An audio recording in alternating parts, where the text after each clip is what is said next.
Welcome back. You're still watching Business Morning live on Channels Television. The CBN's most recent quarterly statistical bulletin for the second quarter of 2021 shows that the fiscal operations of the federal government of Nigeria are resulting in a fiscal deficit of 1.9 trillion naira, an improvement over the 2.5 trillion naira recorded in the first quarter. Relative to GDP, the deficit narrowed to 4.7% of GDP, compared with 6.2% in the first quarter of 2021. Although the deficit improved in the second quarter, it is still slightly higher than the 4.5% target set in the financial year 2021 budget. Well, let's break down these numbers now with Michael Ogoremi, macroeconomist and fixed income analyst at Chapel Hill. Dan, I'm good to have you on the program. Yeah, good morning, Ladi. Good morning. Nice to be here. Yeah, so what are the major factors influencing, the current level of fiscal deficit in Nigeria? Interesting question. Well, I think that the starting point would be to say that when a government is spending more than they earn, there is a very strong possibility that they will have a high fiscal deficit, right? But then the peculiarity for Nigeria would be what exactly are the factors driving both components. So for revenue, I mean we all understand that we have quite a weak diversification as far as revenue earning is concerned. From the expenditure side, you also note that we're spending quite a lot on subsidy, about 150 billion on a monthly basis. Security spending, is currently pent high because of the state of insecurity in the country. And then you also have concerns around the rising cost of debt service, right? So on the expenditure side, you have these three factors, pushing spendings from the government, at a very high level. But one of the key events that sort of fosters fiscal deficit in Nigeria, which most people I believe have probably not paid attention to, is the prevalence of recession. Based on my research, I found out that whenever an economy slips into a recession, it takes by my own estimates an average of 5 years to fully cope the losses that they sort of must have recorded based on that recession. So you notice that the Nigerian economy slid into a recession in 2016, and to be very honest, we have not been able to fully recoup the losses that we garnered from that recession. And that is why you notice that since 2016, where the government recorded a new high level of fiscal deficit at 2.1 trillion, our annual deficit continues to increase. So when an economy have a frequent episode of recession, they will have high fiscal deficits. All right, Michael, but is having a fiscal deficit really a bad thing? To be honest, the answer is no. Having a fiscal deficit is not necessarily a bad thing. And I'm saying that because as long as you are spending the money right, as long as you're using the money to make more money, it's not a problem, right? So you understand that when the government records fiscal deficit in the current year, most of the spendings, especially capital spendings, based on the higher expenditure that you have that year, you begin to see the impact of that on revenue in subsequent years, right? So what you would expect is if a government is recording fiscal deficit in a particular year, if they're using, the money, they're utilizing the money that they are spending judiciously, more in capital expenditure than recurrent, you'd begin to see, a turnaround in that fiscal deficit in the near term. All right, so I guess it's how you're spending the money, basically. So do you see a connection between, the level of fiscal deficit and the size of Nigeria's GDP? Absolutely, Ladi. I mean, so there is like a loop, that's the way I like to describe it. So the feed-forward, backward relationship between, both variables. So here's the thing, right? If a government is, incurring a high level of fiscal deficits, the narrative would be that, number one, they have the capacity, to finance that deficit. So what you notice globally is that economies that have high fiscal deficits most times have high level GDP. And it also brings me to the earlier narrative that when a government have a high level of fiscal deficit, they must be spending that money in some sort of capital infrastructures, some sort of social elevation programs that will sort of spur, the level of GDP. So in a way, you see fiscal deficits affecting the size of GDP. In a way as well, you see GDP determining, the level of fiscal deficit that a country can amass. So in both ways, I would say that for countries that have high level of GDP, they should, have a high level of fiscal deficits. All right, let's look at the global oil market now. Since September 2021, the oil price has been above the $75 per barrel, but it appears that revenue has not been impacted. Do we have a new narrative that oil itself does not solve our fiscal deficit problem? Yes, Ladi. Honestly speaking, the new narrative will be that we are currently in a world that is beyond oil, right? From a demand and supply perspective, to be very honest, the world has moved beyond oil. It's quite important to state that yes, we can't rule out the fact that oil is still very important.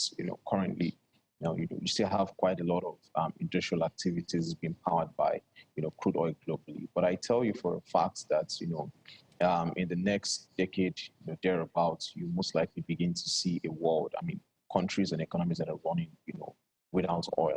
So from a demand perspective, you have quite a lot of renewable energy, powered devices, that are currently being built globally.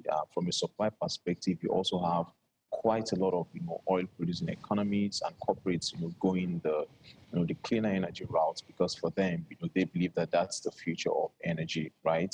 And so when you tie that down back to Nigeria, I mean, it's important to state that we should begin to look beyond oil as far as improving our revenue if we want to diagnose the level of our fiscal deficits. That's the big narrative there.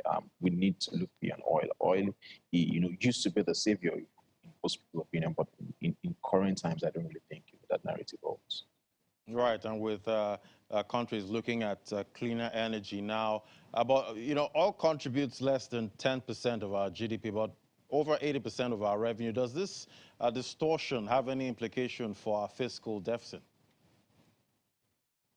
Yes, absolutely. So what you see is it's a structural mismatch problem.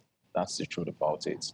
Um, my idea is, for an economy, to grow, you should, produce and export, more items that you have a competitive advantage in. And at this point, I'd like to state the difference, between what most people, assume to be comparative advantage, absolute advantage, and all of that.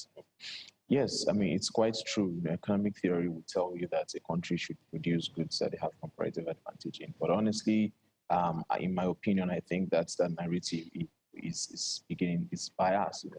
For me, I feel, countries should produce, product that they have a competitive advantage in. And in that respect, competitive advantage speaks to, the entirety of the production. What's the quality of the products you're producing? Do you have, are you bringing in innovations and inventions to the things you're trying to sell to the world? How much of an edge can you amass, above your competitors as far as, exporting your product is concerned? And that is, where Nigeria needs to pay attention to.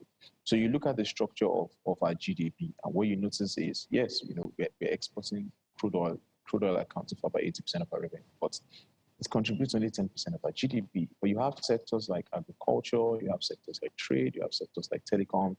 Both three sectors accounting for close to 30% or more of our GDP, which I think should be the areas we should be focusing on. To look at how can we latch on to competitive advantage in each of these sectors. So I mean, based on what you just asked, the truth is we have quite a structural mismatch problem as far as revenue earnings is concerned in Nigeria. All right, quite a lot of challenges there. But what sustainable solutions can you propose to solve our deficit challenge? Is it more of revenue or expenditure? Some have said we actually have a spending problem. Yes. Honestly, I don't think Nigeria have a spending problem. Yes, I mean, it sounds interesting, because the truth is, you need to spend for you to grow your economy. That's the truth about it. If you're not spending, your economy cannot grow. It's that basic, right? And so the only issue I have with spending in Nigeria it's not the fact that we're spending too much. It's the fact that there's no transparency, in the way we spend the money. You decide to spend X amount of money on a project, but you're spending below that. So all of that transparency is just the issue I have, around, I'm spending in Nigeria. But I think the sustainable solution to Nigeria's fiscal deficits, comes from the revenue side. The truth is, if you earn so much, you really wouldn't be concerned about, how you're spending at the level of a country. That's the truth about it, because just like I said before, you need to spend more for you to grow your economy. And so it then becomes important for for Nigerians and even the Nigerian government to begin to look at how we raise more revenue, beyond just saying, oh, we're trying to trim the level of our expenditure each time we're trying to structure out our budget for the fiscal year. So I think the sustainable solution to Nigeria's fiscal deficit would come more from the revenue side. And in that respect, I would say that we need to pay attention to growing our tax base. And tax base again would be, let us focus on the sectors that contribute more to the economy, sectors where we can latch onto competitive advantage. And I will reiterate that sectors like telecoms and sectors like agriculture remains one of our strong suits as far as getting competitive advantage is concerned. We need to try and get more private sector capital into those space so that we can have a higher tax base and raise more tax revenue from those places. All right, Michael. Well, MPC meeting commences today. What are your thoughts on the outcomes that will be communicated tomorrow? Well, I think the third quarter has been favorable, to policymakers as far as I'm concerned. Inflation currently at 15.99%. It's quite a disinflation, right? You look at the recently released GDP reports printed at 4.03%. And I particularly like the fact that on a quarter-on-quarter basis, real GDP grew by over 10%, right? You look at some other indicators, you notice that, yes, the third quarter was quite favorable for the economy. I mean, look at exchange rate, for instance, as well. We recorded, quite some level of appreciation towards the end of the third quarter, and then, bringing it down to October and November. We see some of the policies, of the CBN around discontinuity of, sale of FX and the, restriction, the prohibition of, publication of parallel market exchange rates. We see all of that sort of affecting the parallel markets positively. Quite a little bit of volatility in the I&E markets. But put together, it's very clear that the economy sort of reacted very positively to fiscal and monetary policy intervention. Based on that, very honest, I do not think the CBN would want to make a switch back to monetary policy normalization. I think that they will keep the monetary policy rate at 11.5, and I mean they would also want to pick a cue from global central banks. Most of the global central banks have communicated clearly that despite the fact that inflation continues to rise in their economies, they will most likely rather stall till 2022 before they decide to make that hawkish stance as far as monetary policy is concerned. So when you put all these factors together, I'm very, very certain that the CBN will most likely keep the monetary policy rate at 11.5%. All right, a lot for the Monetary Policy Committee to chew, but we'll see how it goes tomorrow. All right, Michael Ugurami, macroeconomist and fixed income analyst at Chapel Hill Denham. Thank you for coming on the program. Thank you very much, Lady.